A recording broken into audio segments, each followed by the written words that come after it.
Bonjour à toutes, bonjour à tous. Marhaba bikoum dans le 12-13 de Média 24. Il y a 5 ans, quasiment jour pour jour, Chakib Ben Moussa, président de la commission spéciale sur le modèle de développement, présentait au roi Mohamed VI un rapport de plus de 170 pages, une sorte de feuille de route stratégique à horizon 2030, avec l'ambition de changer profondément la trajectoire économique, sociale et institutionnelle du royaume. Croissance plus forte, réduction des inégalités, montée en gamme de l'économie, création massive d'emplois, inclusion des femmes, entre autres objectifs fixés. 5 ans plus tard, où en sommes-nous réellement? D'aucuns diront que le Maroc avance, certes, mais à un rythme insuffisant pour atteindre tous les objectifs fixés par le nouveau modèle de développement. La croissance est limitée et ne génère pas assez d'emplois, la productivité est insuffisante et les difficultés du tissu économique sont quasiment les mêmes. Alors, pour quelles raisons? Nous allons en parler, entre autres, avec notre invité aujourd'hui, Karim Tazi, homme d'affaires, patron du groupe Richemont, militant associatif, et c'est en cette qualité qu'il avait été nommé membre de la commission spéciale sur le modèle de développement. C'est notre sujet à la une.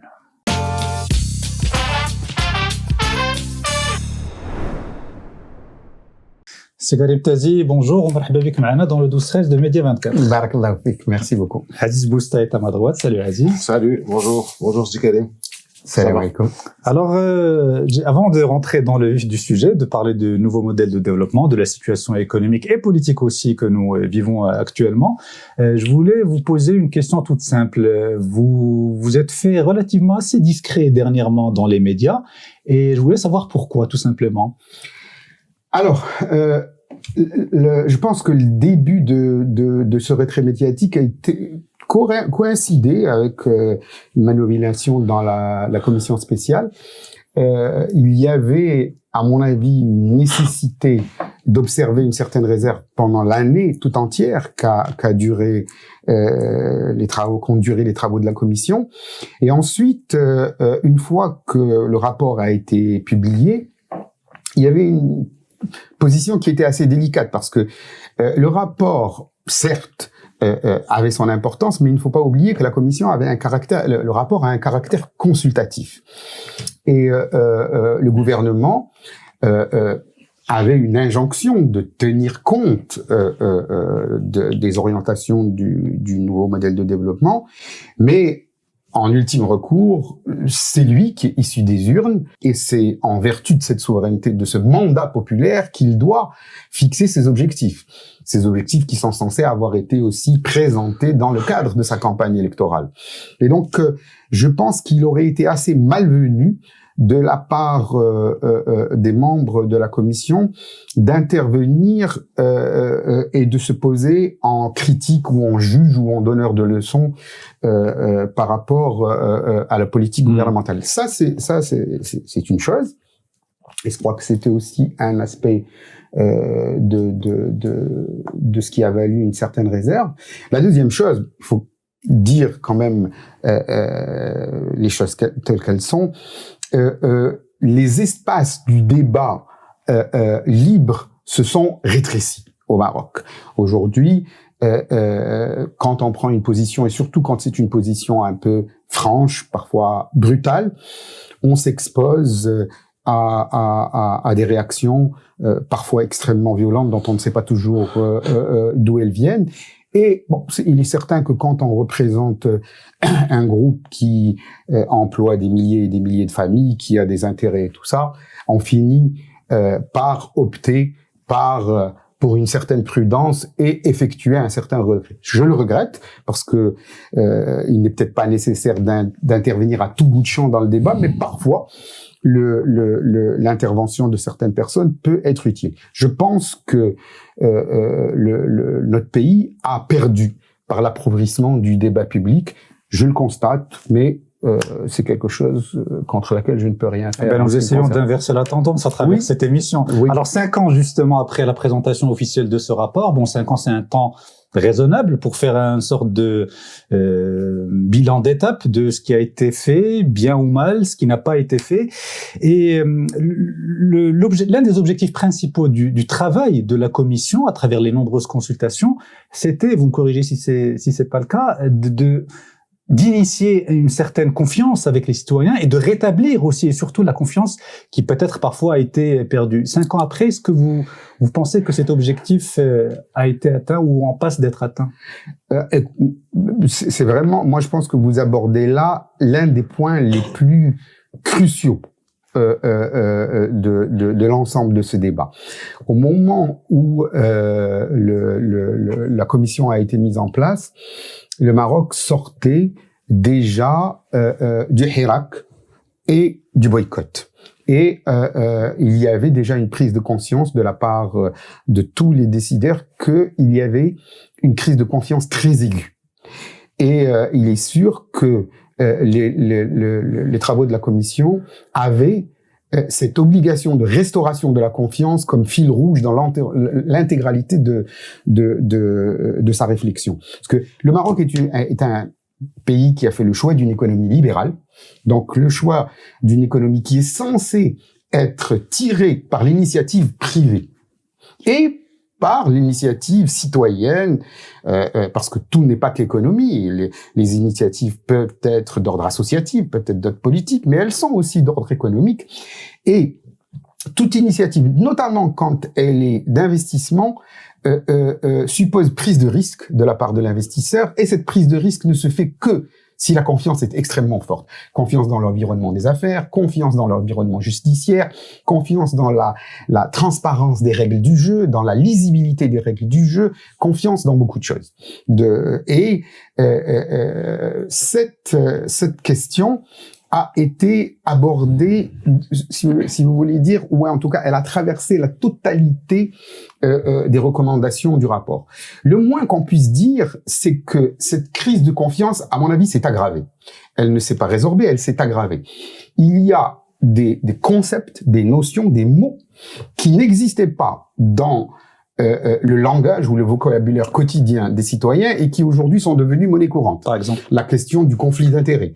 La question du conflit d'intérêts est aujourd'hui sur la bouche de tous les citoyens. Avant, le concept de conflit d'intérêts existait dans les rapports d'un certain nombre d'institutions, les rapports de Transparency Maroc, les discours ou les écrits d'intellectuels ou de penseurs, mais ne faisaient certainement pas partie. Mais d'aucuns vous diront que les conflits d'intérêts ont toujours existé. Oui. La notion et même la pratique du conflit d'intérêts. Indéniablement, le conflit d'intérêts a toujours existé. Il n'a pas toujours existé qu'au Maroc. La preuve, on voit ce qui est en train de se passer aux États-Unis, où le conflit d'intérêts est en train d'arriver à une situation paroxystique.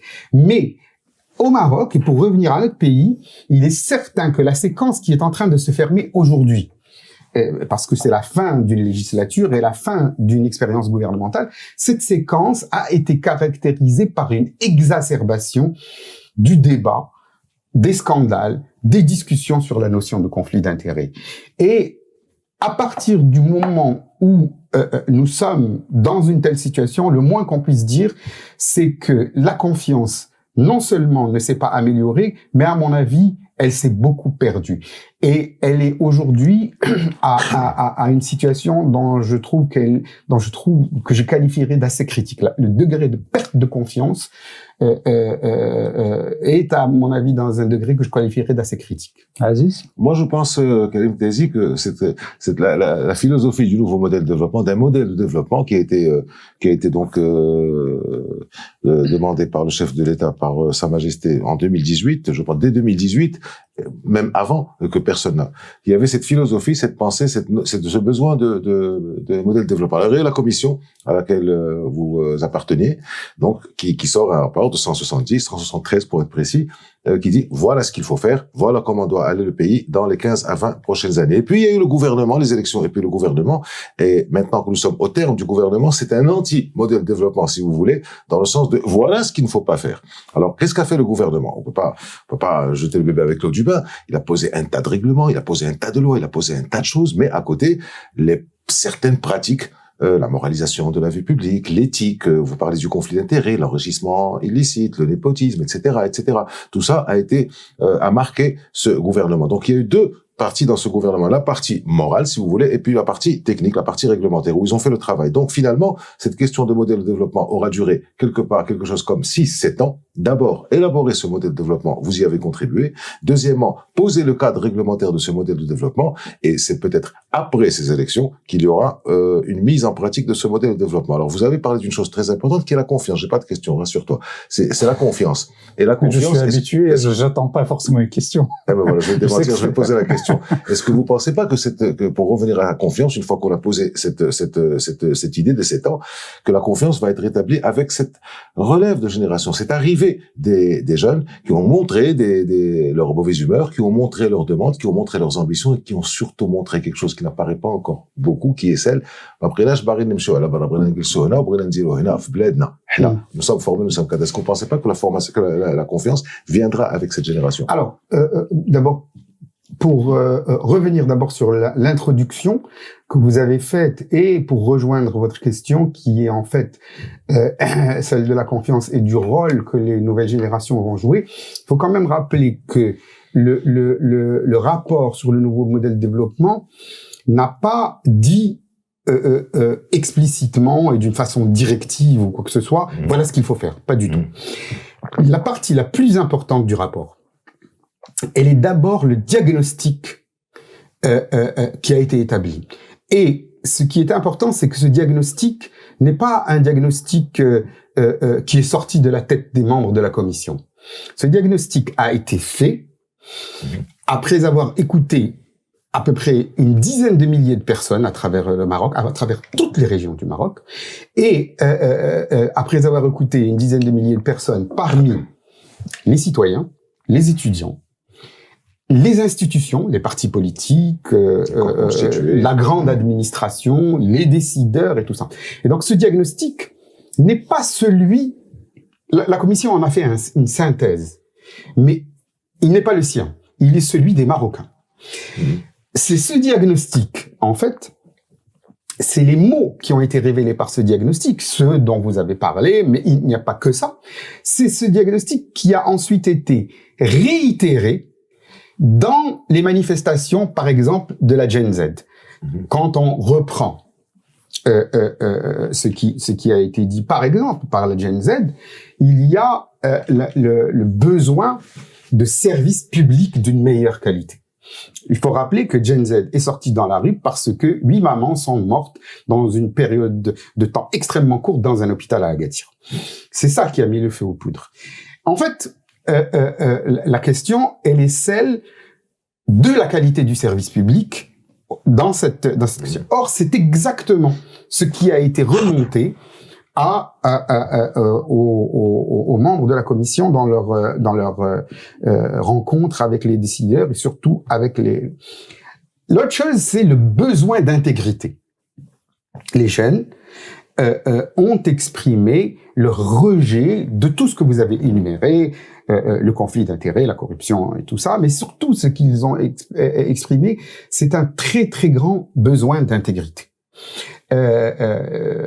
Soit dit en passant, et si on commence à lire un peu en creux ce qui a été dit, parce que les mêmes demandes ont été exprimées, par exemple, en ce qui concerne l'éducation, ce qu'on lit en creux, c'est que la tendance que nous avons observée ces dernières années, qui est celle d'une émergence très très forte d'un secteur privé, d'abord dans l'éducation et maintenant dans la santé, n'est pas considérée comme une solution par la plupart des Marocains.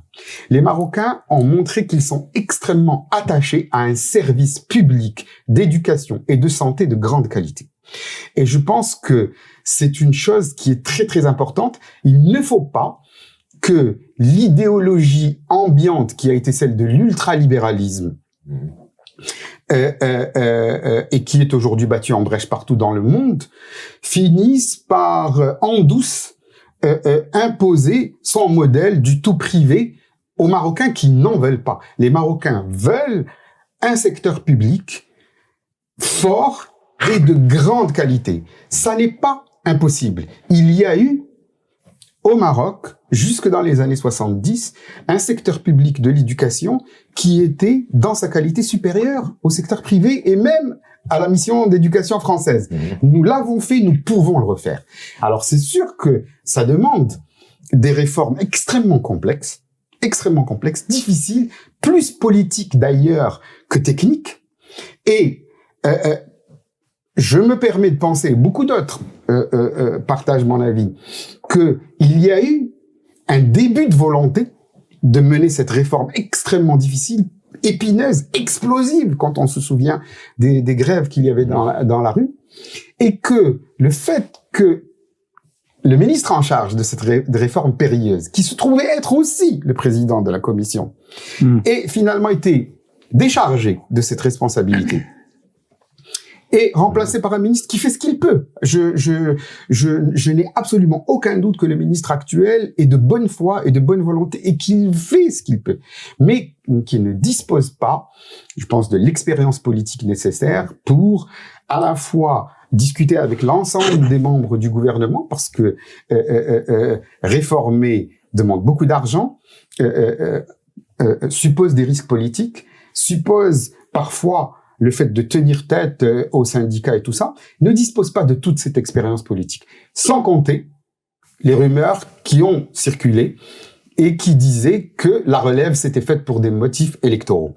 Donc, voilà encore une chose qui confirme à la fois que les aspirations profondes de la jeunesse marocaine et le diagnostic qui a été posé sont non satisfaites, que le diagnostic n'a pas été pris en compte, que les aspirations ne sont pas prises en compte, et que la raison de tout cela est d'abord une absence de volonté politique de prendre le taureau des questions les plus épineuses par les cornes. Et dans le rapport de la commission, il y avait un terme ou une expression qui revenait dans quasiment toutes les recommandations, c'est le capital humain.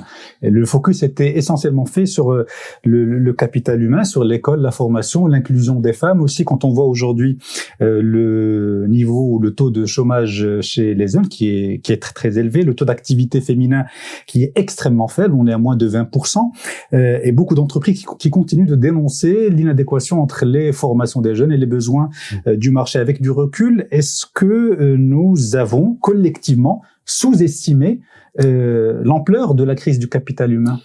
Alors, nous sommes en train de récolter aujourd'hui les conséquences d'une crise qui a été plantée très longtemps avant. C'est-à-dire que les problèmes de capital humain que rencontre aujourd'hui le Maroc ont commencé dans les années 70, au moment où une réforme qui aurait très bien pu réussir dans son principe, il n'y avait pas de raison particulière pour que l'arabisation conduise à un échec. Il était tout à fait possible de produire un capital humain de très grande qualité, mais qui soit parfaitement arabophone.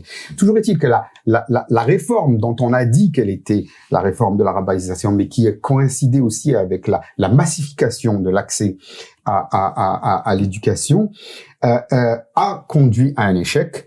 Et c'est ce que nous sommes en train de récolter aujourd'hui.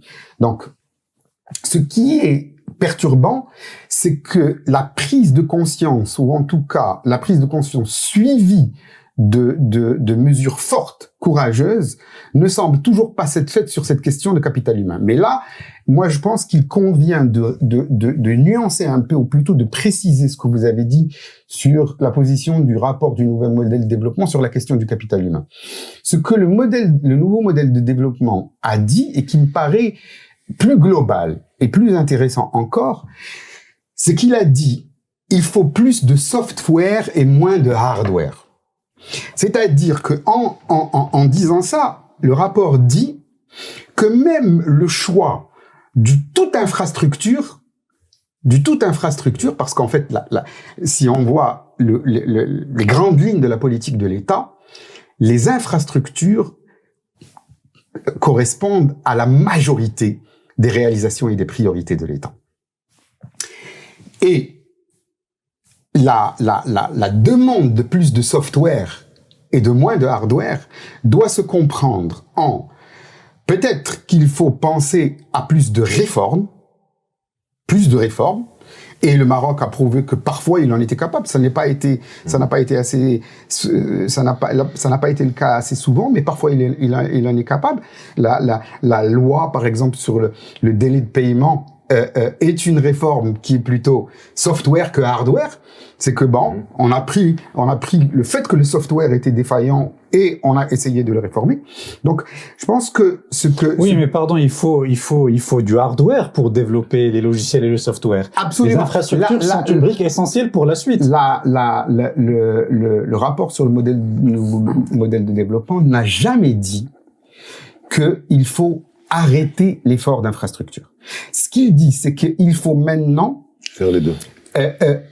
Transposer, ou plutôt shifter, si on veut utiliser un anglicisme, le focus des priorités de l'État vers le software. Parce que vous pouvez pas avoir un ordinateur qui a le microprocesseur le plus rapide, les disques les plus rapides, les écrans les plus beaux, et avoir Windows 11 ou bien Windows 95 qui tourne encore. Le fait d'avoir Windows 95 réduit à néant l'utilité d'avoir le microprocesseur le plus rapide. Et cette chose-là, c'est exactement ce qui transparaît, par exemple, dans le récent rapport de la Banque mondiale, et qui dit que le retour sur investissement de l'action publique et des énormes investissements publics de l'État est faible.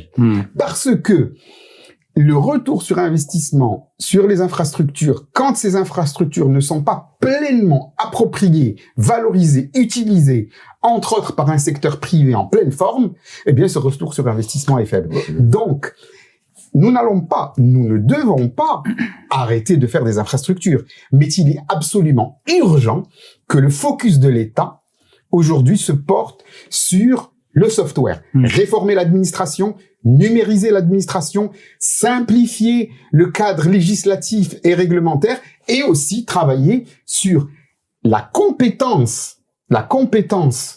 des agents de cette administration, la compétence de la haute administration et la qualité de la ressource humaine qui sortent à la fois des établissements scolaires et des établissements universitaires. C'est tout ça ce que ça veut dire. Vous avez évoqué le récent rapport de la Banque mondiale. Il dit plusieurs choses. Ce rapport, c'est très intéressant. Moi, j'ai retenu deux éléments concernant d'abord le rythme de développement du pays. La Banque mondiale nous dit que au rythme actuel, si on continue dans la trajectoire actuelle, le doublement du PIB par habitant pourrait n'être atteint qu'autour de l'année 2044, soit 10 ans de retard par rapport à la cible initiale. Et autre élément intéressant, c'est la croissance.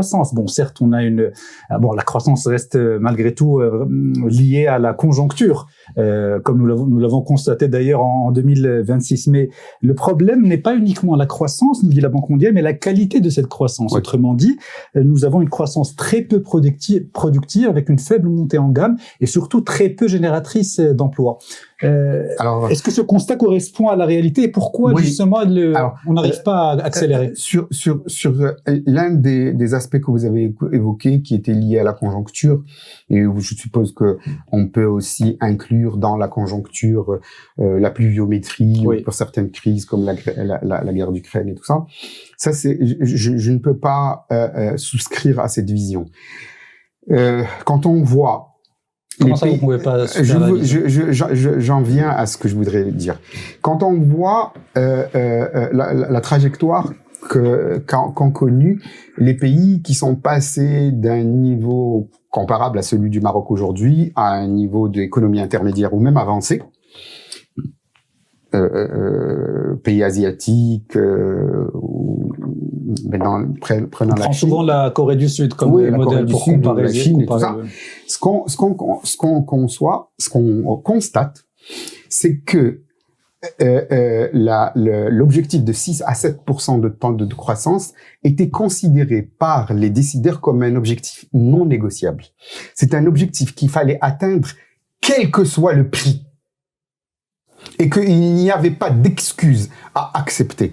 Le contrat social, le contrat politique qui existait entre le Parti communiste chinois et l'ensemble du peuple chinois, c'était le 8. C'était le 8, le chiffre. C'est-à-dire, à moins de 8% de taux de croissance, nous ne sommes plus légitimes à vos yeux. Nous ne remplissons plus le contrat social qui existe entre le Parti communiste et le peuple chinois. À plus de 8%, nous le remplissons.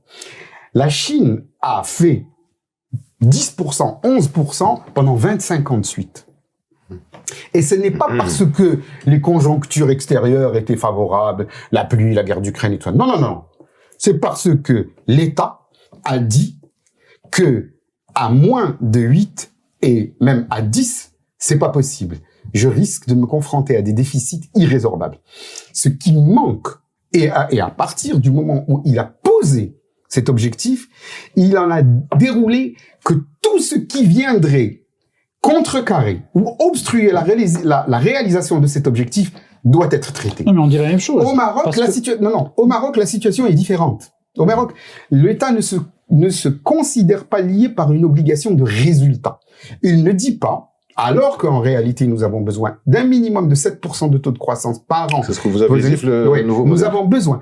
Alors que nous avons besoin d'un minimum de 7% de taux de croissance par an pour arriver à la situation d'une économie émergente aux environs de 2035, nous ne disons pas ça. Nous, on dit qu'on va faire de notre mieux et on verra ce que ça va donner. Alors, de notre mieux, ça vous autorise, si vous n'avez pas envie de le faire, de ne pas démanteler les rentes, puisque vous faites de votre mieux. Ben, votre mieux ne comprend pas le fait le démantèlement de l'économie rente. Ça vous autorise à retarder indéfiniment une réforme de l'administration publique dont on sait qu'elle est extrêmement périlleuse et difficile socialement. Ça vous autorise à reporter une réforme de l'éducation nationale quand elle commence à devenir dangereuse politiquement. Ça vous autorise à beaucoup de choses quand vous décidez que vous n'allez faire que de votre mieux. La différence, c'est que notre État ne se sent pas tenu par une obligation de résultat.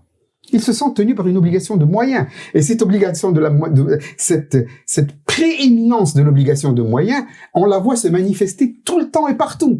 Chaque fois qu'on a une difficulté, on balance des moyens financiers à la tête de cette difficulté.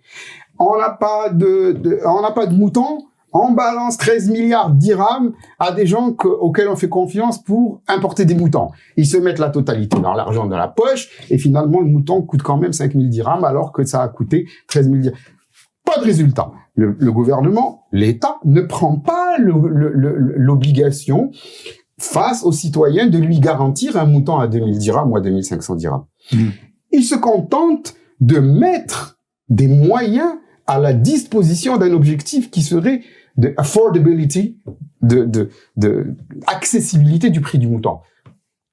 Il y a peut-être une insuffisance dans votre... Juste une précision, parce que je vais laisser terminer Karim Tazi, mais juste pour une précision concernant la conjoncture, je crois qu'on dit la même chose. Moi, ce que je voulais dire, c'est que les éléments conjoncturels ne doivent pas être pris en compte dans l'analyse de la trajectoire économique et sociale du Maroc. Premier point. Deuxième point, vous avez évoqué le modèle chinois. Et vous l'avez dit vous-même, ils se sont fixés un objectif, une sorte de deal, un pacte avec le peuple chinois. Quoi qu'il en coûte, et vous l'avez bien dit. Est-ce que ça a coûté à la Chine? Et la question suivra, c'est que toute une génération a été sacrifiée pour faire de la Chine ce qu'elle est aujourd'hui. Est-ce que c'est un modèle à suivre pour vous? Alors, nous ne sommes pas obligés de suivre le modèle chinois dans toute son extrémité, parce que je suis entièrement d'accord avec vous qu'une génération a été sacrifiée sur l'autel de cet objectif et elle a été sacrifiée à un capitalisme sauvage ultralibéral qui n'avait absolument aucune pitié. Et dans ça, le Maroc n'a pas à suivre ce modèle. Mais il y a quand même des enseignements vertueux à tirer. C'est que un État peut se fixer des objectifs, les partager avec le peuple et se tenir astreint à les atteindre et s'expliquer quand il les atteint pas et rendre des comptes quand il ne les atteint pas. Et ce que nous constatons au Maroc, la culture dominante, d'abord, c'est une culture d'obligation de moyens et jamais une culture d'obligation de résultats. Et ensuite, c'est une culture d'absence d'évaluation des politiques publiques. Il y a des plans sectoriels énormes qui ont été renouvelés. Il y a même un ministère dédié, c'est ce que j'allais dire. Qui jusqu'à présent n'ont jamais été évalués par une instance indépendante, qu'elle soit le Parlement, qu'elle soit le Conseil économique et social, qu'elle soit la Cour des comptes. Et donc, de ça, il découle un refus qui, à un certain moment, était implicite, mais qui est aujourd'hui devenu assumé de reddition des comptes. C'est-à-dire que c'est un refus assumé de reddition des comptes et il ne se passe strictement rien. Les responsables, les ministères de tutelle de certains plans refusent tout simplement de rendre des comptes sur la réalisation ou la non-réalisation des objectifs de leur plan sectoriel, et il ne leur arrive rien. Mieux que ça, on a vécu, il n'y a pas très longtemps, des attaques extrêmement violentes contre des institutions de gouvernance constitutionnelle qui ont eu l'audace de remettre en cause ou de critiquer certaines politiques gouvernementales.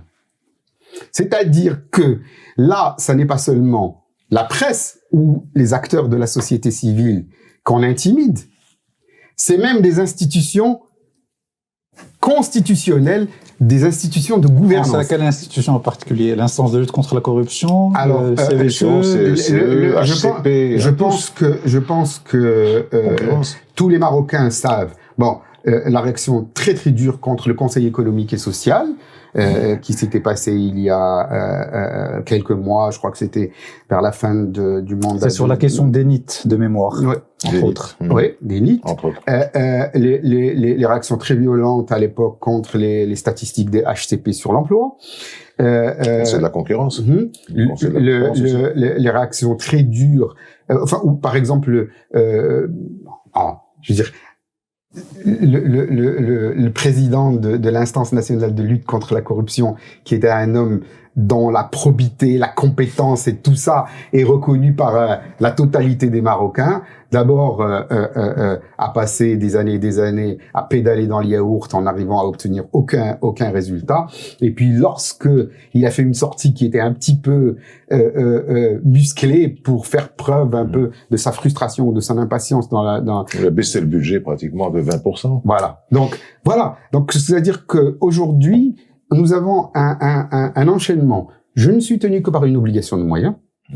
Je ne suis pas prêt à ce que mes politiques soient évaluées par une instance indépendante, même si elle est constitutionnelle.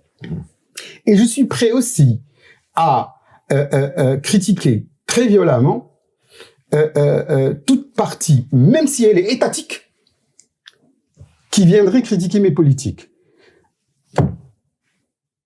On rêve. Alors, je ne pense pas.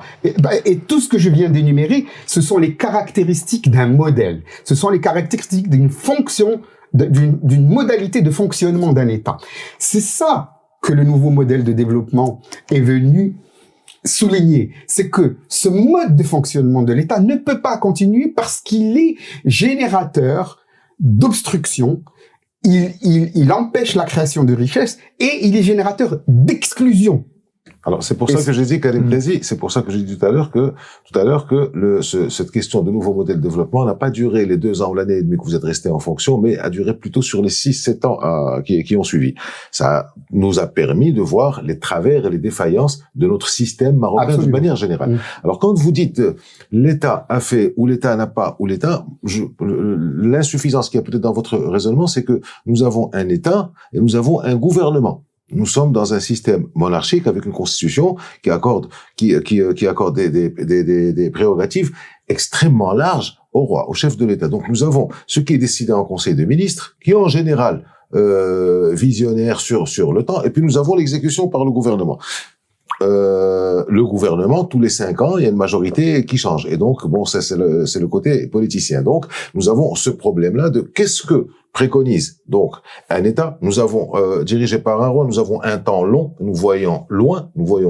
Et puis, qu'est-ce que fait un gouvernement qui, lui, a le nez sur le guidon avec son délai très court de 5 ans. Ça donne ses travers. Et puis, il y a aussi autre chose. C'est que quand on reproche beaucoup de choses au gouvernement ou même à l'État, il faut pas oublier de reprocher aussi à la population. Parce que la population, la société est aussi impliquée dans le sens où elle doit aller voter, où elle doit aller s'impliquer. Mais quand on est à 50%, si on libère cette question de liste électorale à l'ensemble des Marocains, on aurait un taux de participation de 25%, on ne va pas très loin. Et donc, nous avons un ensemble de responsabilités qui s'articulent et qui se chevauchent, et qui font que nous soyons là-dedans. Maintenant, je reviens sur cette dernière question de la génération Z dont vous parliez. Cette génération, qu'est-ce qu'elle a demandé? Elle a demandé l'éducation, la santé, mais la reddition des comptes.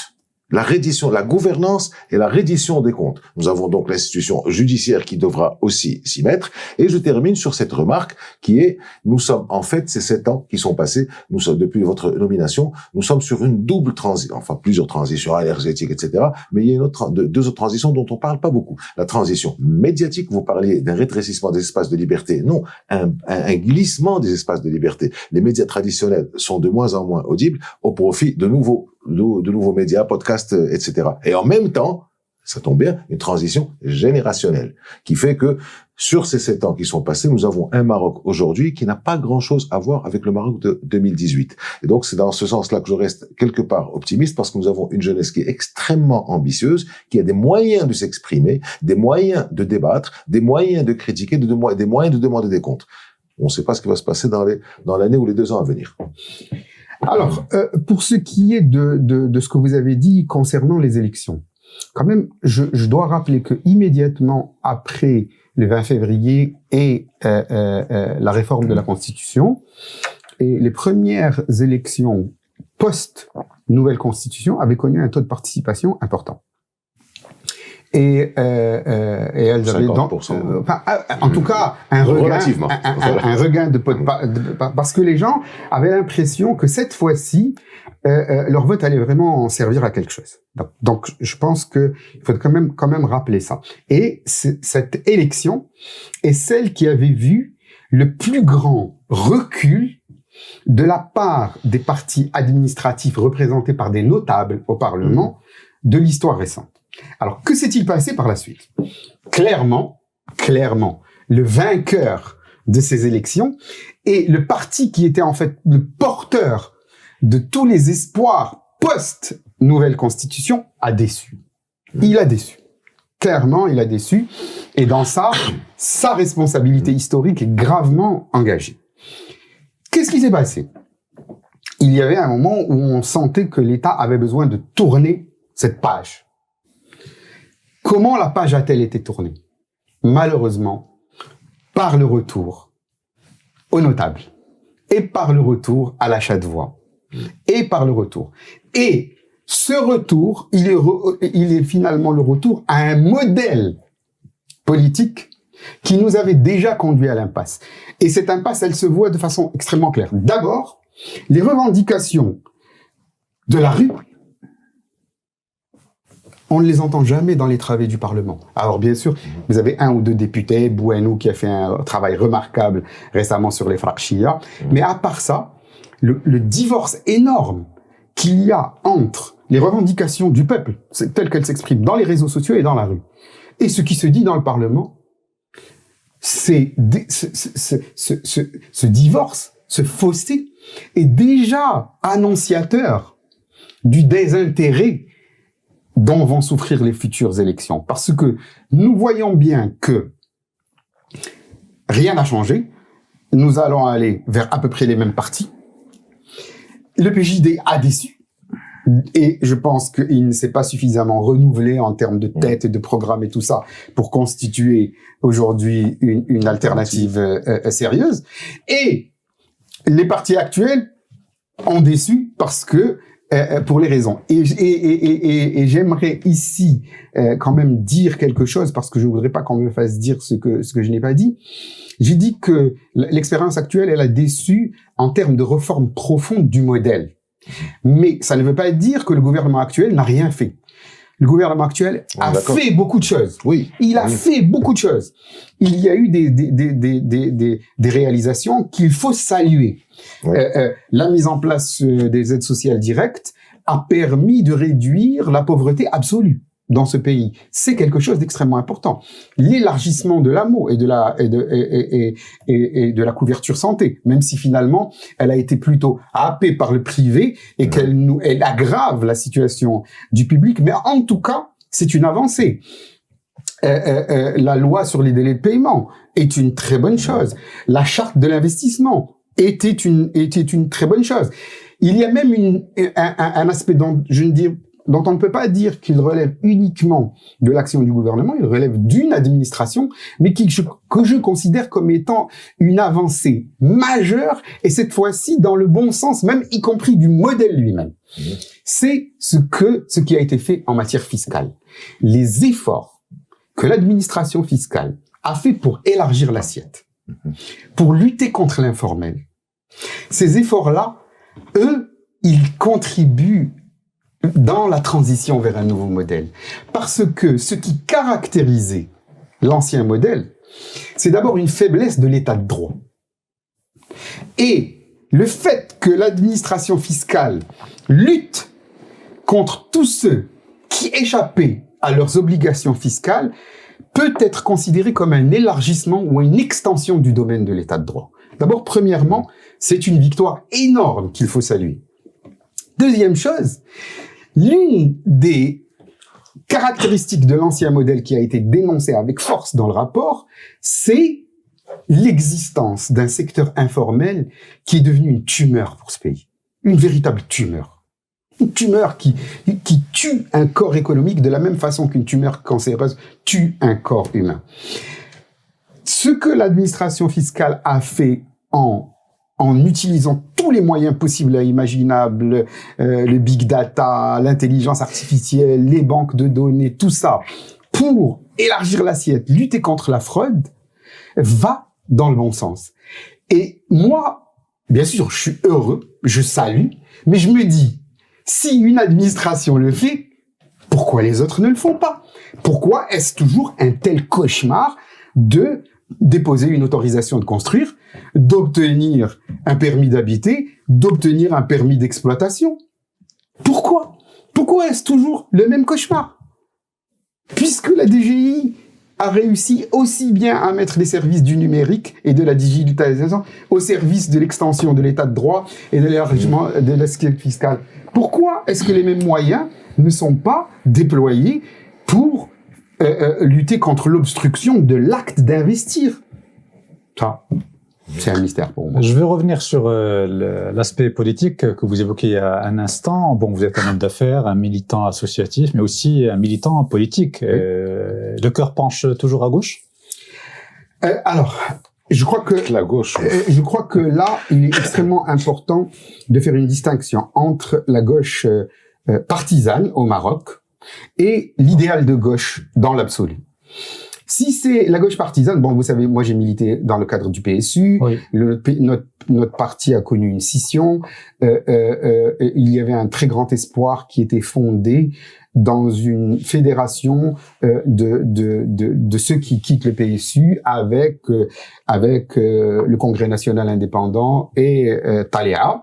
Malheureusement, cette chose peine, a des difficultés à s'organiser, et puis surtout la promesse qui avait été faite, qui était que on allait créer un nouveau parti pour permettre l'ascension d'une nouvelle génération, remettre les clés à la nouvelle génération et s'en aller, ben malheureusement cette promesse n'est pas tenue. Ce qui revient exactement à ce que vous disiez si Boustan, c'est que les problèmes du Maroc ne sont pas que les problèmes de l'État, ils sont les problèmes de la société. L'État n'a absolument rien à se reprocher, mais rien du tout dans les difficultés que connaît la gauche partisane au Maroc. Si nous en sommes dans cette situation difficile, affligeante dans les différents partis de gauche, c'est parce que nous aussi, nous avons des aïms qui veulent pas passer la main. D'accord. Donc, sur la gauche partisane, je vous le dis, moi, en ce qui me concerne, j'ai laissé tomber. Pas l'idée de gauche. Maintenant, l'idéal, oui, je pense que mon idéal reste toujours un idéal de gauche. Et dans ça, il faut maintenant définir de ce que nous entendons par la gauche au XXIe siècle. C'est ça, c'est ça le sens de ma question. Est-ce que ces notions sont toujours valables et pertinentes aujourd'hui, ces notions de gauche, de droite? Absolument. L'une des notions clés de la gauche, c'est la justice sociale. C'est une notion clé. Alors, les moyens de parvenir à la justice sociale ont complètement changé entre les années 40 et 50 et 60 et aujourd'hui. Mais l'idéal de justice sociale reste au Maroc quand on voit le nombre de personnes qui sont exclues, qui sont marginalisées. Vous avez parlé des jeunes, vous avez parlé des femmes, vous avez parlé des populations qui vivent dans les milieux ruraux. considérer que l'une des principales priorités de l'État doit être de lutter contre cette injustice sociale est un idéal de gauche.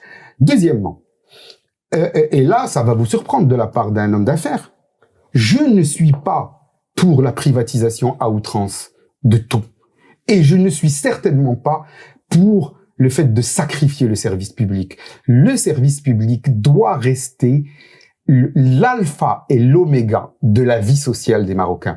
La qualité du service public, le combat pour un service public de très grande qualité est un idéal de gauche. Surtout dans le secteur de l'éducation et de la santé. Alors que l'indifférence pour le sort de ce service public et le fait de regarder avec bienveillance son éviction par un secteur privé est, à mon avis, une attitude qui n'est pas de gauche, on peut l'appeler ultralibérale ou de droite, ou je n'en sais rien. Ça, c'est une chose. Deuxièmement, la gauche n'est pas qu'une question économique. La gauche est aussi une question de valeur. La question de la place des femmes dans la société, l'héritage, l'avortement. Ça, ce sont des positions de gauche. Bien sûr que je suis encore très largement à gauche. Est-ce que ces positions sont assez bien défendues, selon vous, par l'élite partisane, comme vous dites? Non. Écoutez, j'entends. Où est la réforme, où est la deuxième tranche de la réforme de la Moudouenne? Elle a disparu. Elle a disparu. Qui demande à ce qu'elle réapparaisse? Personne. Même pas les partis de gauche. Je crois que l'erreur qu'on commet à Sidi Karim, c'est de continuer de considérer que le clivage, politique ou sociétal, se fait en matière de droite et gauche. Je crois qu'il se fait en matière de conservatisme, pas conservatisme. Absolument. C'est plutôt ça. Absolument. Et là, on se retrouve avec des partis qui sont... Le PJD ne peut pas être un parti de gauche, et pourtant, tous les mouvements islamistes ou islamisants dans le monde s'appellent l'aide. D'accord? Que ce soit ici... C'est pour ça que je dis qu'il y a une composante sociétale de choix sociétaux qui caractérise l'idéal de gauche, et notamment... par exemple, la situation de la femme dans la société. Là, on n'est pas sur le plan des valeurs. Alors, conservateur ou la progressiste. Maintenant aussi, le rapport à la religion. Le rapport à la religion. L'idéal, premièrement, le grand peuple de gauche au Maroc, parce qu'il existe encore, le grand peuple de gauche est musulman, pratiquant. Mais il considère que c'est une affaire personnelle. C'est une affaire personnelle. Elle n'a pas à être instrumentalisée par les partis politiques. Le temps passe très très vite. J'avais plusieurs questions à vous poser sur vos activités business, purement business, le groupe Richbond, etc. Mais on va conclure avec une seule question. On va pas parler de Richbond, mais dernièrement, vous avez investi dans le Karoubi, dans le secteur agricole, avec un investissement important sur plusieurs hectares de plantation de caroubiers. C'est un choix qui peut étonner certains. Pourquoi Karim Tazine investit dans le caroubier? Alors, écoute... Le groupe Richbond ou le groupe Tazi, si on veut, est un groupe qui est foncièrement industriel. Il en est à sa 3e génération, il existe depuis 70 ans et la quasi-totalité de ses participations sont dans le domaine de l'industrie. Il nous paraissait, ou en tout cas à moi, il me paraissait un peu bizarre, alors que nous avions entamé depuis 2015 une politique de diversification qui a vu notre entrée dans le capital de Cash Plus, qui a vu notre entrée dans le domaine de l'hôtellerie, de ne pas nous être intéressés quand même à un secteur très important dans la vie de ce pays, qui est le secteur agricole. Et donc, pour moi, la décision était une décision rationnelle dans le cadre d'une diversification. Et alors, pourquoi le caroubier? Plusieurs raisons. Le caroubier est le choix d'un industriel qui ne veut pas renoncer à son identité d'industriel. Une des activités du groupe, parce que le groupe compte des activités agroalimentaires importantes, on ne le sait pas assez. L'une des activités du groupe consiste en la fabrication de pâtes à tartiner chocolatées. La farine de caroube peut rentrer dans la fabrication de pâtes à tartiner chocolatées. Ensuite, la graine de caroube est un produit extrêmement important quand il est bien valorisé. Il rentre dans les cosmétiques et dans les produits alimentaires en tant que gélifiant. Dernière chose, le caroubier n'est certainement pas un arbre aussi rentable que le dattier ou l'olivier, mais c'est un arbre qui est beaucoup plus résistant à la sécheresse et qui demande beaucoup moins de suivi, d'eau, de tout ça. Et donc, comme je n'ai pas l'intention, en tout cas pour les années qui me restent, de renoncer à ma vocation d'industriel, j'ai quand même choisi quelque chose qui est moins difficile à suivre, moins difficile à gérer pour un non-professionnel comme moi que le dattier ou l'olivier qui, à mon avis, doit être laissé à ceux qui font de l'agriculture Donc leur véritable métier. c'est tout sauf un choix anodin, ça rentre aussi dans une logique business et industrielle qui correspond aux activités du groupe que vous dirigez. Eh bien, nous allons conclure là-dessus. Merci beaucoup, Karim Tazi. On a abordé plusieurs questions. On est passé du nouveau modèle de développement à la politique, au caroubier, pour conclure. Merci, c'était un plaisir d'échanger avec vous. 50 minutes, c'est difficile avec Karim Tazi de tout poser comme question. Ça va être très compliqué. On a essayé d'aborder les sujets les plus importants. Merci beaucoup, Karim Tazi. Et je vous dis à bientôt, Inch'Allah, dans le 12-13 de Média 24. Merci. Et nous, on reste ensemble pour la suite de cette émission. On se retrouve juste après cette petite pause avec Aziz Bousta pour la suite. À tout de suite.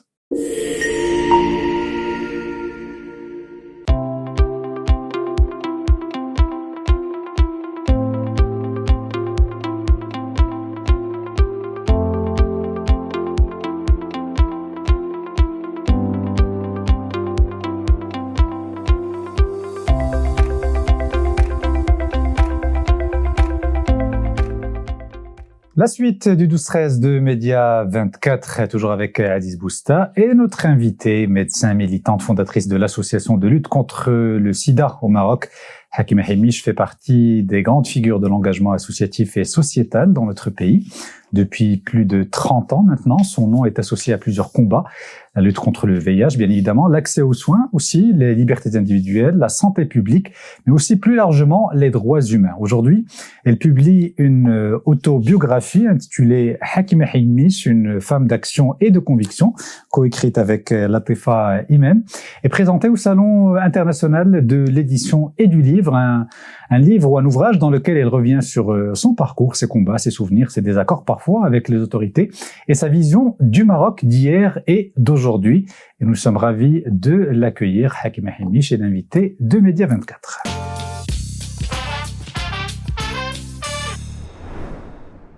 Hakima Himiche, bonjour. Marhaba bik معنا dans le 12-13 de Média 24. Bonjour. Bonjour, professeur. Alors, la première question que j'ai envie de vous poser, Hakima Himiche, concerne justement l'ouvrage que vous venez de publier. Généralement, quand on publie ses mémoires, parce que ça s'apparente à des mémoires, c'est souvent qu'on estime avoir peut-être bouclé un cycle. Mais vous, j'ai l'impression que vous êtes toujours dans un combat permanent. Alors, pourquoi ce livre maintenant ? Écoutez, vu mon âge, il était temps de l'écrire, hein, parce que j'aurais attendu plus. Peut-être que j'aurais pas eu l'énergie pour le faire, parce que l'écriture, c'est pas rien, hein. Même si c'est les mémoires, c'est quand même un travail très prenant, très exigeant, Non, il était temps que je le termine, ce qui veut pas dire que je n'ai plus de combat à mener.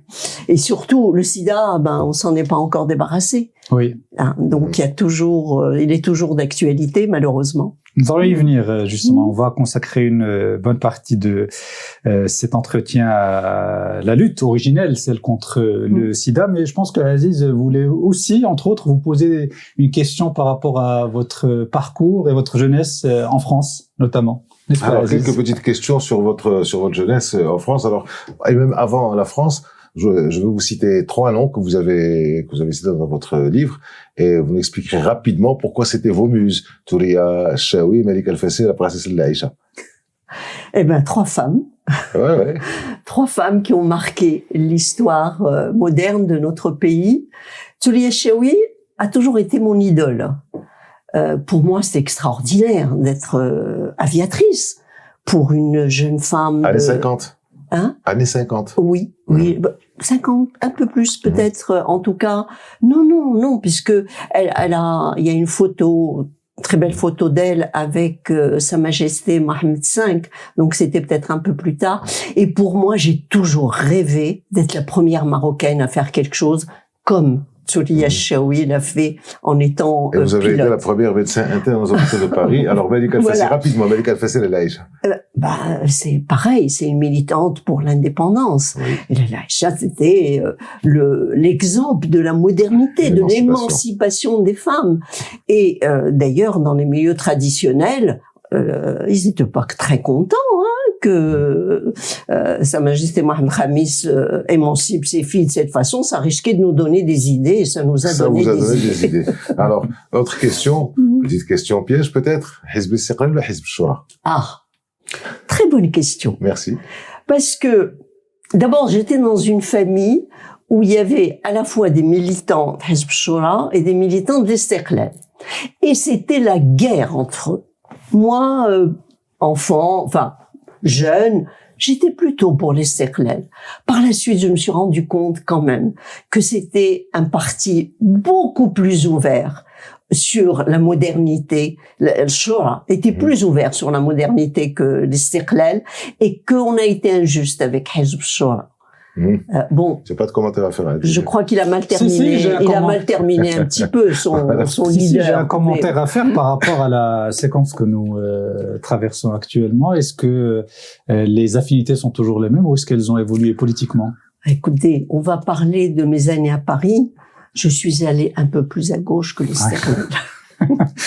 Justement, alors nous allons parler du combat qui est associé à votre personne, celui contre le sida. Vous êtes fondatrice, je rappelle, de l'ALCS. Et la première question que j'ai envie de vous poser par rapport à ce sujet, est-ce que vous vous souvenez de votre première confrontation avec la maladie? C'était quand, c'était où, c'était dans quel contexte? Alors, écoutez, donc je suis rentrée de Paris en 81. Et très vite, il y a eu les premiers cas de sida en Californie. Bon, je suivais la littérature. Et très vite, je me suis dit, Hakima, il faut guetter le premier cas de sida chez nous, car il n'y a pas de raison qu'on soit épargné. Et donc, je suivais les affaires. Et le premier contact réel, c'était être dans une clinique de la CNSS avec un homme, un monsieur qui a été contaminé par transfusion en France et que j'ai diagnostiqué en réanimation. Et ça a été un choc parce que la famille de ce monsieur ne voulait en aucun cas que le diagnostic soit connu. Il avait beau être contaminé par transfusion, sa famille ne voulait pas. Et un journaliste s'est permis de sortir son nom avec le diagnostic. Donc d'emblée, j'ai eu à vivre le problème médical d'un diagnostic tardif d'une personne qui est décédée et d'autre part du non-respect de l'intimité de cet homme, de la stigmatisation de ce journaliste vis-à-vis d'une personne atteinte. Donc, tout de suite, il y a eu les deux dimensions. La discrimination, la stigmatisation, alors même qu'il s'agissait d'un haut cadre casablancais, et à la fois le drame du décès, puisqu'à l'époque, il n'y avait pas de traitement. Et vous parlez d'une époque où, effectivement, le simple fait d'en parler, quelle que soit la cause de la contamination, était un sujet éminemment tabou. Et je me pose la question de savoir comment vous, en tant que militante pour la lutte efficace contre le sida, eh bien vous faisiez dans un contexte aussi oppressant. Le simple fait d'en parler pouvait vous causer des problèmes ou des commentaires désobligeants. Comment se faisait la lutte contre le sida dans les années 80-90 au Maroc? Alors, ma sensibilité aux aspects respect du secret médical, respect des droits humains, de tout un chacun, respect de personnes qui sont de populations stigmatisées. Car au Maroc, d'emblée, on appelle ça dans notre jargon, une épidémie concentrée. Il y a des pays où l'épidémie est dans la population générale. Chez nous, c'est les professionnels du sexe, hommes ou femmes, c'est les hommes qui ont des relations sexuelles avec des hommes, c'est les personnes usagères de drogue. Donc, c'était des populations qui, d'emblée, étaient stigmatisées avant même le diagnostic. Et donc, il a fallu très vite s'attaquer à ces deux fronts. Et vous parliez du contexte politique. Écoutez, c'était tellement difficile de créer une association que lorsque nous avons déposé notre dossier, j'ai déposé le dossier à la wilaya de Casablanca, ils l'ont transmis, il a été transmis à Rabat, et il y a eu un niet absolu. Pas question de parler de sida dans notre pays, de la part du ministère de l'Intérieur avec à sa tête Driss Bessari. Et donc... Vous aviez l'impression, en quelque sorte, non pas de lutter contre le virus, mais contre le déni et le silence. Les deux. C'est ça? Les deux. Avec mes deux casquettes. Et cette sensibilité aux aspects éthiques de la maladie vient de mon expérience parisienne, sur laquelle vous avez failli me questionner, et vous aussi. C'est Aziz, ce que vous m'avez dit, est-ce que je suis toujours estéralienne? Oui. J'ai appris l'importance des droits humains en militant à Paris, au PLS, qui était l'ancêtre du PPS, et puis quelques années à Hillel Hammam. Donc voilà, j'ai passé de mai 68 à l'UNEM, à la lutte pour la Palestine à Hillel Hammam. Ouais. Avant de revenir en marche arrière. Avant d'arrêter le militantisme politique, mais de garder ses valeurs dans mon engagement social. Pour la campagne d'assainissement, Madame Habish, c'est qui ce Wali qui vous a autorisé à ouvrir la LCS, et vous ne citez pas son nom? Enfin, je l'ai pas vu. J'ai pas cité son nom. Il a quand même fait quelque chose de bien. Oui, c'était, alors justement, on revient à votre question. Comment la LCS a été créée? Eh bien, il se trouve qu'il y avait un Wali à Casablanca qui, comme il m'a dit un jour, où je suis allée lui parler des femmes professionnelles du sexe, il me dit, Madame Hemish, je circule la nuit dans Casablanca, je sais très bien ce qui s'y passe. Vous savez ce qu'on va faire? On va créer la LCS Casablanca. Et puis après, vous deviendrez la LCS nationale. Alors, heureusement, on n'a pas mis Casablanca. Donc, il a eu le courage de nous reconnaître alors qu'il y avait eu un refus. C'est Simotaire, cet homme. C'est un homme très contrasté, mais vraiment, moi, je lui suis infiniment reconnaissante. Et quand est-ce que vous avez senti peut-être qu'il y avait un début de changement par rapport à la maladie, à la lutte contre le sida, par exemple? Quand est-ce que vous avez pu prendre la parole pour la première fois dans un média public à l'époque? Il y avait quasiment que les médias publics. Est-ce que vous pouvez nous raconter un petit peu cette expérience? Écoutez, ma première prise de parole, j'étais à un congrès international sur le sida à Montréal, et une journaliste de 2M me tend son micro, et je parle des 20 premiers cas de sida dans notre pays. Eh bien, la première fois, ça a été censuré. Mais très vite, 2M nous a accompagnés. Très vite. Racontez-moi cet épisode de censure, parce que c'est très intéressant de... il fallait pas parler du sida au journal télévisé. D'accord. Mais très très vite, on a eu... Vraiment, ils nous ont ouvert les portes. Et 2M a joué un rôle important dans la vulgarisation, dans la déstigmatisation, particulièrement par la suite où nous avons commencé à partir de 2005 à organiser le SIDAction, oui, qui est une émission grand public en direct, et donc ça a joué beaucoup. Mais sinon, politiquement, là où ça a complètement changé, où les médias ont complètement changé leur point de vue sur les militants de la LCS, sur moi, c'est avec Sa Majesté Mohammed VI. Parce que il est venu inaugurer, je me permets d'en parler parce que c'était dans le journal, le matin, il a inauguré un hôpital de jour, et il s'est penché sur le lit d'un patient et il lui a tenu la main. Et ça a été vraiment un tournant. C'était énorme. C'était énorme.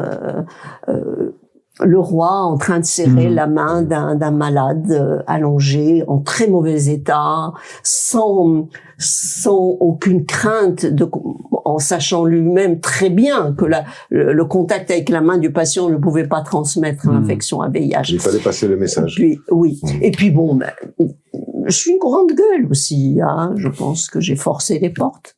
Mais je vous le confirme, c'est une des raisons pour lesquelles on est content de vous recevoir aujourd'hui. Moi, j'ai vécu ça à l'époque des années 80, j'étais à la fac et je me rappelle que c'était un tabou absolument extraordinaire, il fallait jamais en parler, et puis avec votre action, on se rappelle, on revient à 40 ans en arrière, on se rappelle que le sida, chouïab, dans les mœurs, on commençait à en parler, il commençait à y avoir de la sensibilisation, et bravo. Aujourd'hui, est-ce que, justement, ce qui est bien aussi, c'est de faire le parallèle entre cette époque-là, donc les années 90, début des années 2000, où vraiment il y avait une véritable prise de conscience collective de la nécessité de lutter efficacement contre le sida, et surtout de sensibiliser les jeunes, surtout par rapport aux risques.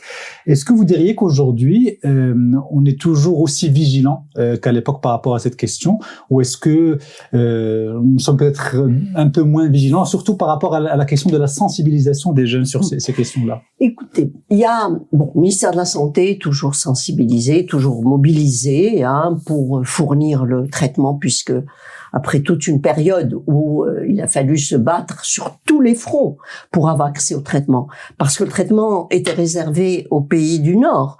Il était tellement cher et les Américains étaient tellement méprisants vis-à-vis de nous. Ils disaient, les Africains, ils ne peuvent pas prendre un traitement aussi compliqué, à peine s'ils connaissent le lever et le coucher du soleil. C'était un responsable américain. Et donc, il a fallu se battre. Mais par contre, je trouve qu'on parle plus beaucoup de l'infection à VIH. Comment vous l'expliquez ça? Il y a le fait qu'il y a un traitement, que je dis lorsque j'en ai l'occasion, que lorsqu'on est diagnostiqué tôt, qu'on est correctement traité, l'espérance de vie est égale à celle d'une personne du même âge qui est VIH négatif. Donc, on se dit c'est moins grave qu'on pensait. Et puis les médias se sont lassés un petit peu, et puis peut-être que je l'étalonne un peu moins. Parce que je ne suis plus présidente depuis quand même 2018. Mais un peu partout 2018. Dans le monde, on n'en parle plus autant qu'on en parlait dans les années 80 et 90. Oui, mais ça peut s'expliquer dans les pays occidentaux. Moins chez nous, quand même. Nous avons encore, le danger existe toujours, si vous permettez, si vous permettez, j'ai pris les estimations pourrais les montrer, du ministère de la Santé pour 2026. 26 000 cas de sida, adultes, enfants, et 42% de femmes parmi ces 26 000 cas. 1000 qui sont des jeunes, très jeunes, et il y a eu en 2025, puisque la statistique est de 2026, 1100 cas de nouveaux cas et 460 décès dus au sida dans notre pays. Donc 26 000 cas. Oui. Voilà. Donc cela prouve que le combat n'est pas terminé, qu'il faut continuer au contraire de sensibiliser, de travailler sur la question de la prévention avant même les traitements que vous évoquez il y a un instant. Alors, il n'y a pas que la lutte contre le sida. Quand on parle de votre parcours et de vos combats, dans le livre, justement, vous évoquez plusieurs sujets. J'aimerais revenir sur l'épisode des ce qu'on avait appelé à l'époque, les musiciens satanistes. Vous avez pris position à l'époque. Pourquoi vous vous êtes engagé à l'époque sur cette affaire pour défendre ceux qu'on traitait de satanistes? Écoutez, au début, ça a été un peu par hasard, parce que mon fils, l'un de mes fils était lycéen à l'époque, et il avait plusieurs de ses amis qui étaient proches des sataniques. Donc voilà, d'abord j'en ai entendu parler par mon fils, par les lycéens. Et puis ensuite, c'était un scandale absolu. Un scandale absolu. Comment on ose faire un procès à des jeunes parce qu'ils ne connaissent pas Fatma bint al-Hussein, que je respecte, c'est une grande chéra. Le juge leur dit, comment? Qu'est-ce que Fatma bint al-Hussein? Comme l'anecdote que vous nous racontiez tout à l'heure. Ça a été repris d'ailleurs par le groupe Hoba Hoba Spirit dans l'une de ses chansons. La phrase telle qu'elle a été reprise dans les paroles. Ça nous a marqué. Et donc, qu'est-ce qu'il y avait comme preuve contre ces jeunes? Eh bien, il y avait une tête de mort. Il y avait, mais c'était scandaleux. On comprenait pas. Surtout qu'on était dans un Maroc où on avait perdu l'habitude des procès d'intention de ce genre. Donc on a été plusieurs, j'étais pas la seule, il y avait énormément de militants qui se sont mobilisés, il y avait des assemblées générales tous les jours. Grosse manifestation devant la Wilaya de Casa, oui. On s'en rappelle, elle était magnifique. Avec le Wali qui regardait par sa fenêtre et qui passait des coups de fil. Et c'était la première manifestation, c'était une une nouvelle forme de manifestation. D'abord, il y avait des personnes de tout âge, il y avait des slogans, il y avait des visuels qui étaient inhabituels. C'était pas le sitting habituel d'une association traditionnelle ou d'un syndicat. Tout le monde copinait avec tout le monde. C'était un peu la fête Force de en l'ordre même comprise temps. d'ailleurs. Tout le monde copinait avec tout le monde. Et donc voilà. C'était naturel de se mobiliser pour ces jeunes, et on était un petit groupe de vieux, je veux dire Anna, Nordine Ayouch, deux autres figures intellectuelles. On s'est permis d'aller voir le ministre de la Justice sans en référer à l'Assemblée générale, et on nous en a voulu à juste raison. Et après, on est devenus très amis avec tous ces jeunes, on les a fréquentés longtemps.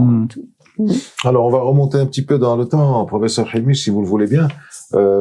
Toujours dans les événements pas toujours très gais. Avant les satanistes, 9 ans avant, il y avait la campagne d'assainissement. Alors, pour les moins de 20 ans, les moins de 30 ans, ils savent pas ce que c'est, mais bon, vous allez nous expliquer comment c'était, quelle a été votre action là-dessus, parce qu'il y a eu pas mal d'abus à cette période-là.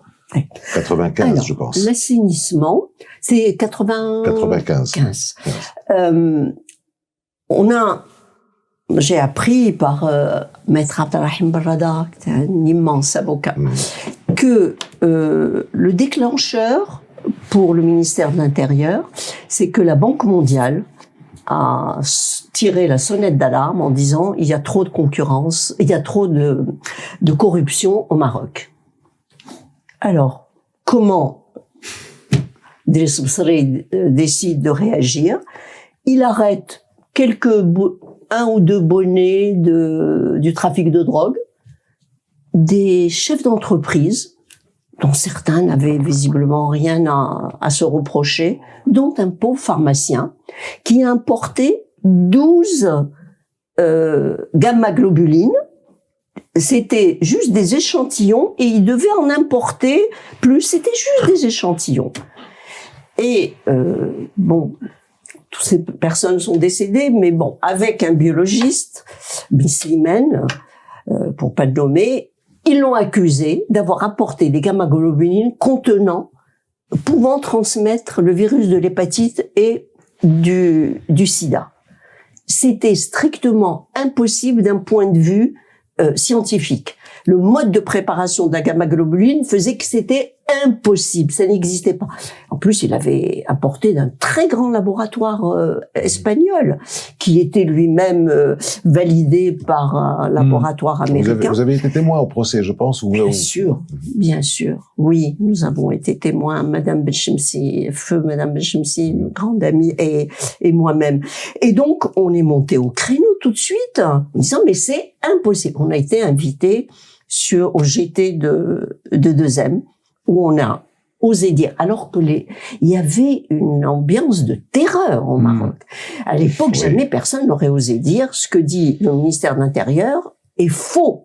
On est allé devant la caméra dire que c'était complètement faux. Et au procès, nous avons témoigné en faveur de Sebna Abdelrazer, et la parole du professeur Benchemsi était encore plus importante que celle de l'infectiologue que j'étais, puisqu'elle était directrice des centres de transfusion sanguine. C'était complètement son domaine. Hein. Et il a quand même été condamné à 6 ans de prison, Ben Abdelrazer, dont il a fait 16 mois.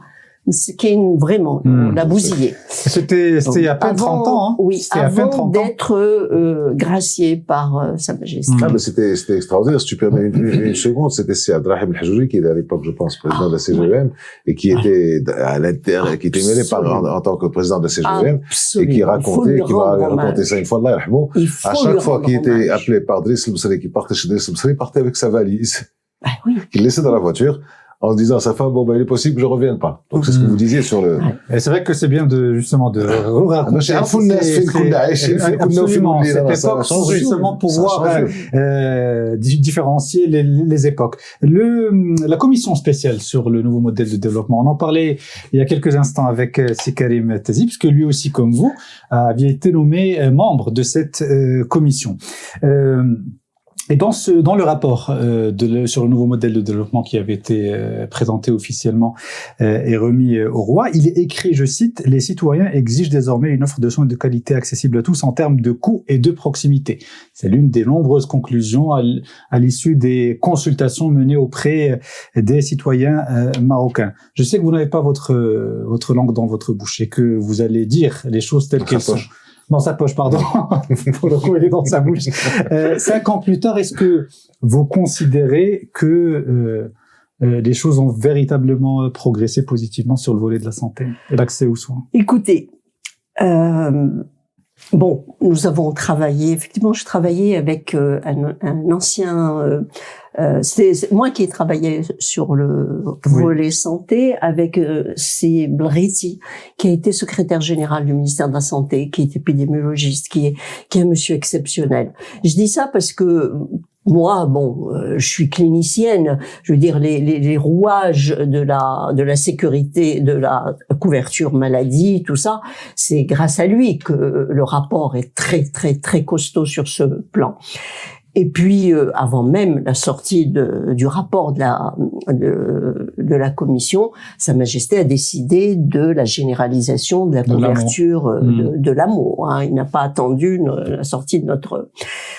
Alors, je n'ai pas ma langue dans ma poche et je vais dire ce que je pense. C'est que je trouve extrêmement regrettable. Je suis très triste de voir que le privé a pris le dessus complètement sur le public. Je ne dis pas qu'il faut pas qu'il y ait privé, mais l'hôpital a été sacrifié. Est-ce que c'est imaginable que la capitale économique, Casablanca, les médecins sont toujours, les étudiants sont dans les locaux hérités du protectorat.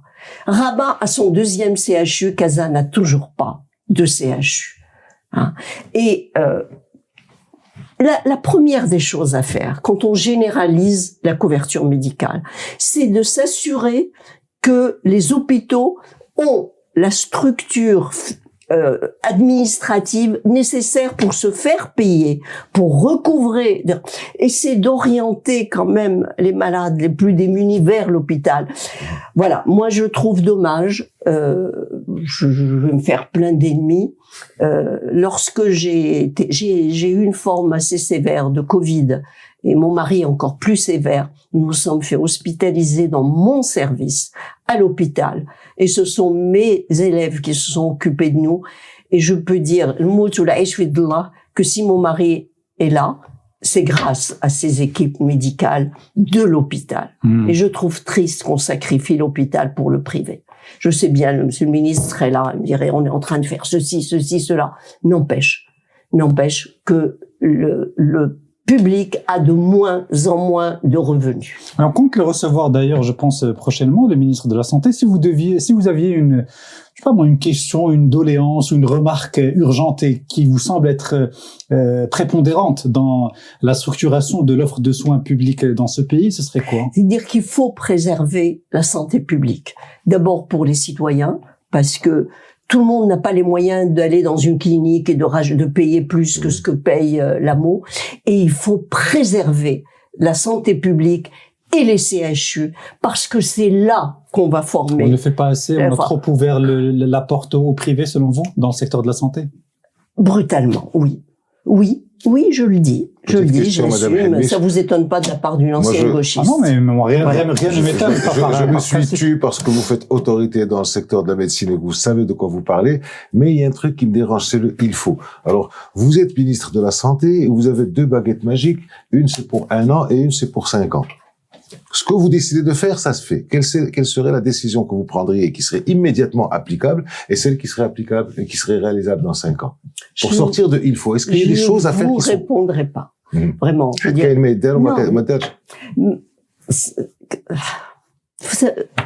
me disent, mais c'est quelque chose qu'il aurait fallu faire il y a longtemps. Pourquoi ne pas réserver la Motsadamon aux hôpitaux? Ce qui leur aurait assuré un revenu. Mais tout le monde, je conçois que tout le monde soit pas d'accord avec moi. Dernier point, Madame Hakima Himmi, c'est une question d'actualité, parce que bon, quand on parle de santé et de santé publique, mais aussi des sujets en lien de près ou de loin avec la santé. On peut pas ne pas évoquer l'épisode de la Covid que vous évoquez il y a un instant. Nous avons vécu une période très très bizarre, même avec du recul. Quand on a des flashbacks de certaines scènes et certaines configurations dans lesquelles nous étions pendant la crise sanitaire, on peut se poser des questions effectivement sur ce qui risque d'arriver à court, moyen ou long terme. On l'espère pas. Mais en tout cas, il y a un nouveau virus qui a fait son apparition ces derniers jours, le hantavirus, c'est ça? J'en parle pas beaucoup de l'Ebola parce qu'il y a aussi Ebola. Oui, l'Ebola, c'est un virus que nous connaissons depuis pas mal d'années, mais le hantavirus, c'est un nouveau virus qui pour nous, il est nouveau, pas pour l'Argentine. C'est vrai pour le grand public. Pour le grand public, Argentine, voilà. Il y a des foyers que vous connaissez. Il y a des foyers depuis longtemps. Et au Chili. Alors, est-ce qu'il faut s'inquiéter déjà de ces nouveaux cas qui sont apparus pas très loin d'ailleurs des frontières marocaines, et est-ce qu'on a retenu selon vous peut-être des leçons de la crise sanitaire de la Covid? Écoutez, la Covid a été remarquablement bien gérée dans notre pays. Hein. Faut le dire, hein. On en est fiers. Ça a été très bien géré. Et le ministère de la Santé, je suis sûre, je suis pas proche des équipes, mais je suis sûre qu'elles sont mobilisées aussi sur le risque de nouvelles épidémies. Mais moi, je me permettrai de rassurer les spectateurs parce que c'est un virus qui est moins contaminant. Il y a moins de contagion que pour le Covid. C'est quand les personnes sont symptomatiques qu'elles deviennent contagieuses.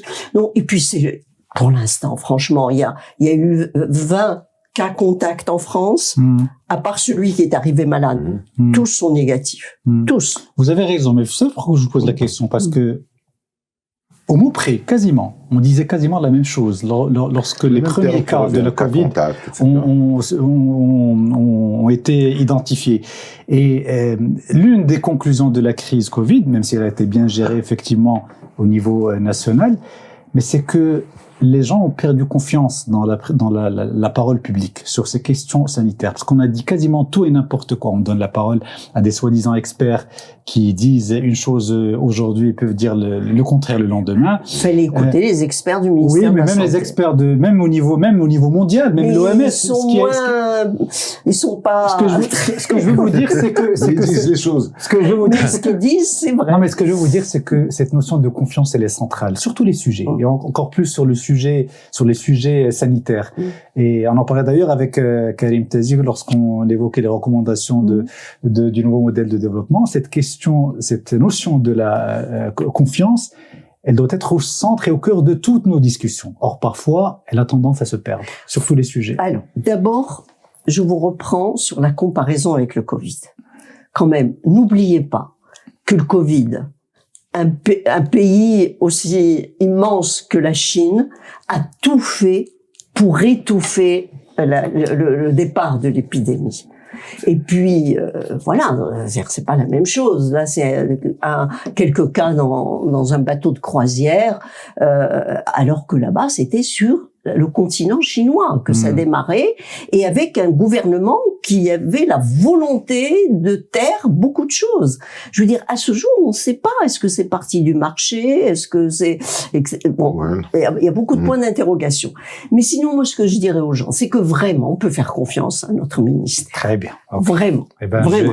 On va vous faire confiance sur cette question. Vous faites autorité comme... pas poser la question de la confiance, effectivement, ça posait pas de confiance rapidement. Je sais que tu as le temps. Comme on dit, comme tu dis. On doit conclure, oui.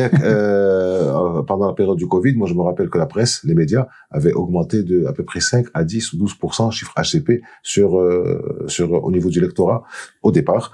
Et la map aussi sur tout ce qui était information. Le point quotidien qu'il y avait du ministère de la Santé était suivi par les gens et on voyait ça sur les réseaux. Donc les gens sont revenus curieusement d'ailleurs vers les autorités publiques, vers le gouvernement pour les vrais. Je parlais pas de ça. Je parlais des experts à l'échelle mondiale lorsqu'on a découvert les premiers cas et qu'on essayait de comprendre ce qu'est ce virus, son mode de transmission.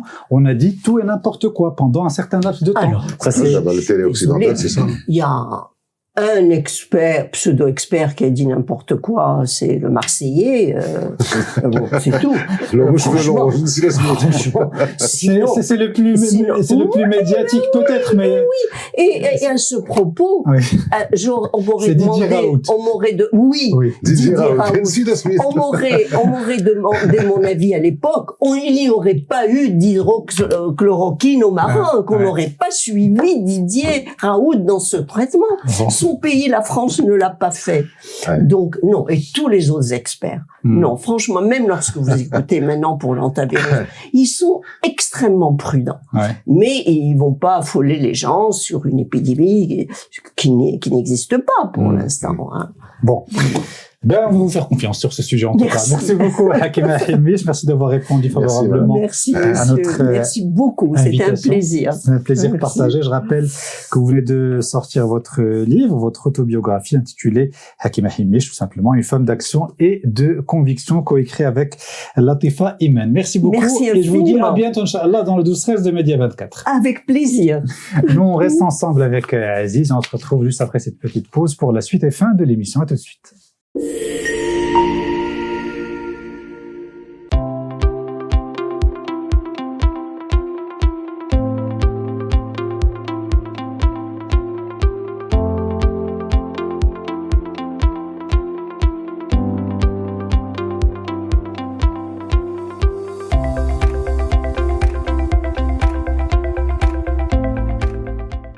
Suite et fin du 12-13 de Média 24 et on termine cette émission comme d'habitude par la chronique hebdomadaire signée Aziz Boustan.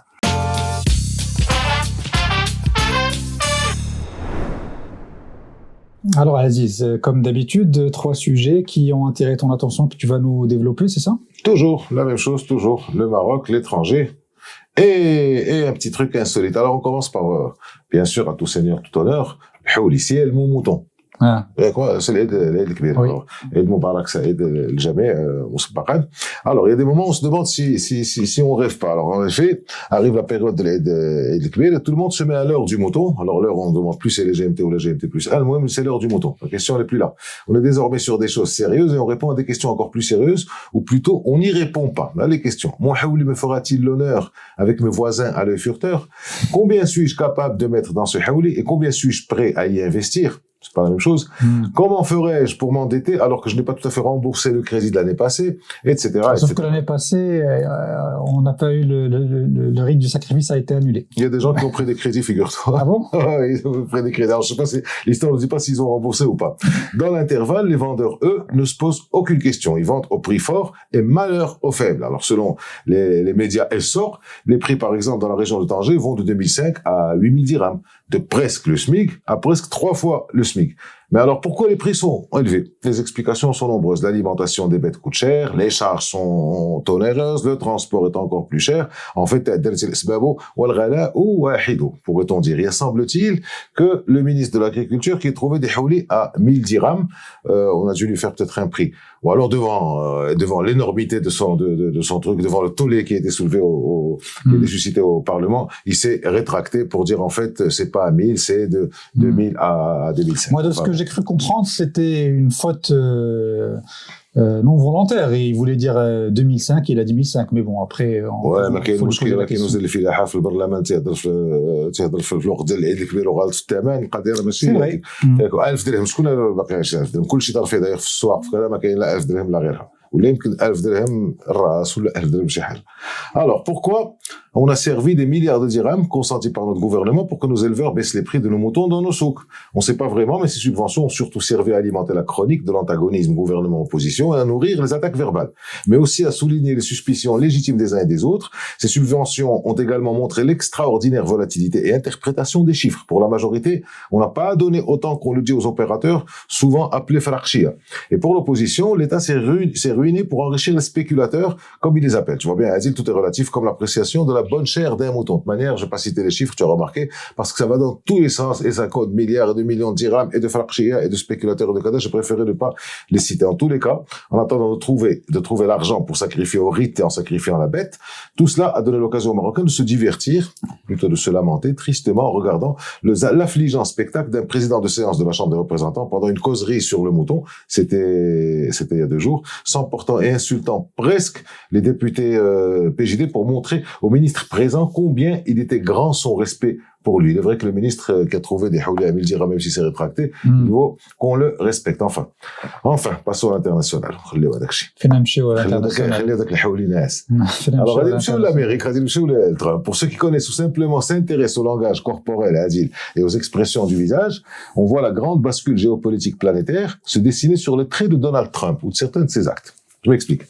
Rappelons-nous, alors on est en janvier 25, Donald Trump revient à la Maison-Blanche, puis démarre sur le chapeau de roue. On l'a ainsi vu engueulant copieusement le malheureux ukrainien Volodymyr Zelensky, l'humiliant au possible, puis on l'a vu recevoir ses pairs, PRS européens, ou encore des dirigeants africains, et les aligner derrière lui dans son bureau ovale. L'air est condescendant, le ton est arrogant, le verbe est tantôt impérieux, tantôt sarcastique, parfois à la limite de la grossièreté, avec une certaine inspiration pour le président français Emmanuel Macron, sur lequel il s'acharne sur lui. Et puis arrive, j'aime bien les réactions de Macron d'ailleurs, très dignes, très françaises à ce niveau-là. Et puis arrive l'été 2025, Donald Trump, volontiers mâle dominant, en rencontre un autre, Vladimir Poutine. Là, c'est en Corée, en Alaska, on voit l'Américain se retenir de ne pas montrer sa joie d'être avec cet autre grand de ce monde. Il était fier, regardez mon copain. En faisant voler un bombardier B-2 au-dessus d'eux, il joue avec le Russe à un bras de fer, mâle, du genre de qui est le plus fort. Regarde-moi ce que j'ai. Ce jour-là, Trump n'était pas aussi triomphant qu'avec les Européens et les Africains, même s'il roulait un peu des mécaniques. Et puis la semaine dernière, en Chine, quand il s'est fait gentiment tancer par Xi Jinping, qui, citant le fameux piège Thucydide, a enjoint les États-Unis à accepter pacifiquement la transition qui s'opère dans un rapport de force de plus en plus favorable aux Chinois. Est-ce que Trump a compris l'allusion à Thucydide, le grec l'athénien qui avait théorisé cette question d'augmentation, de montée et de chute des empires? Est-ce que Trump a saisi le sous-entendu? Certainement pas. Mais son instinct a capté quelque chose et il fallait le voir tout au long de la visite, marcher un peu voûté, le sourire un peu contraint, se contraigner à en faire quelque chose avec laquelle il n'est pas très familier, à savoir être poli et avenant. Quant à l'Iran, il l'a tellement énervé qu'il l'a conduit à lancer, aussi publiquement que numériquement, des insultes des plus grossières aux dirigeants iraniens. Chacun à sa manière, russes, chinois et iraniens ont montré un autre visage de Trump, celui de l'homme qui doute, en fait, et un autre visage de l'Amérique, celle qui est en proie au doute. Il a raison de douter, l'Amérique doit douter parce qu'effectivement l'hégémonie américaine étant menacée. Et pour rebondir sur ce que tu disais un instant, je pense qu'il est conscient que la vraie menace pour lui, en tout cas pour l'Empire américain, elle est chinoise, elle n'est pas iranienne, elle n'est pas russe, elle est surtout économique et chinoise. Et ça, je pense qu'il en est conscient. Tu as vu la cravate qui avait circulé à un moment, cravate brochée Trump, et derrière c'était Made in China. Tu as vu ça? Donc bon, il fait très symbolique. Très symbolique. Alors, troisième et dernière partie, le côté insolite. Alors, un Marocain très civique. Alors, il s'appelle Saad Takiout. Il est jeune, il est enthousiaste et plein d'entrain et de bonne volonté. En marchant et en roulant dans les rues de sa ville, il constate des nids de poules, des trous, des ornières, des crevasses, et il attend que la mairie arrange ce qu'elle doit, répare ce qu'elle peut, fasse son job, quoi. Mais rien, absolument rien. Les trous se sont multipliés, ils sont encore plus approfondis. Alors c'est donc volontaire, prend sa décision, prend ses outils, son matériel, il va dans les rues avec un copain à lui, un peu de bitume et de sable. Il remplit les trous, il passe le bitume, il le tasse, puis le compacte avec des outils de poche. Il nettoie le tout, range son matos et s'en va continuer ses aventures dans un autre trou un peu plus loin. Le tout bénévolement, avec en prime le sourire et la fougue d'une jeunesse comme on aime la voir. Et que pensez-vous que la maire de la ville a dit? Eh bien, elle salue son engagement. Mais elle reste catégorique. Il doit suivre les règles et soumissionner pour des contrats officiels. L'administration, la bureaucratie, quand vous nous tenez. Pas grave, la mairesse émet des réserves, donc elle rappelle les conditions de sécurité non respectées, mais la population, elle est très contente. Elle a lancé une cagnotte qui dépasse les 40 000 $. Alors, c'est pas les dirhams, c'est des dollars parce que ça se passe pas à Casa ou à Rabat. Ça se passe au Canada, j'ai vu la séquence. Ou à Marrakech, tu as vu la séquence, ça se passe au Canada. L'histoire, donc... Montréal est une ville qui est remplie de trous. Il faut voir les choses comment elles sont. Alors le jeune homme, Saad Takiout, c'est un jeune Marocain, un peu plus que la vingtaine, dans notre bonne ville de Meknès, qu'il a quitté à l'âge de 15 ans. Donc ça fait à peu près, il a 22, 23 ans. Ça fait 7-8 ans qu'il est au Canada. Voilà ce qui fait devenu Québécois de cœur. Il a pris sur lui, même s'il n'a pas le droit, de réparer les déficiences urbaines, les insuffisances d'entretien et des dysfonctionnements de l'espace public. Acte grandement civique d'un jeune Marocain, engagé dans sa ville et pour sa ville, et réagissant toujours sous les félicitations et même les accolades de ses concitoyens. Si tu le regardes ça, bravo. Et tu sais ce qui est bien aussi, c'est qu'il a fait des émules au Maroc, parce que j'ai vu après ses premières vidéos voilà, à c'est super, Montréal, j'étais pas au courant. j'ai vu des Marocains faire la même chose ici au Maroc. Alors je ne sais pas dans quelle ville précisément, mais je pense que les $40 000 de cagnotte ont fait, les ont motivés pour faire la même chose. 40 000, c'était une semaine, hein. Ouais, ça a dû monter encore plus. Pas sûr que cela soit suivi effectivement par d'autres cagnottes au Maroc.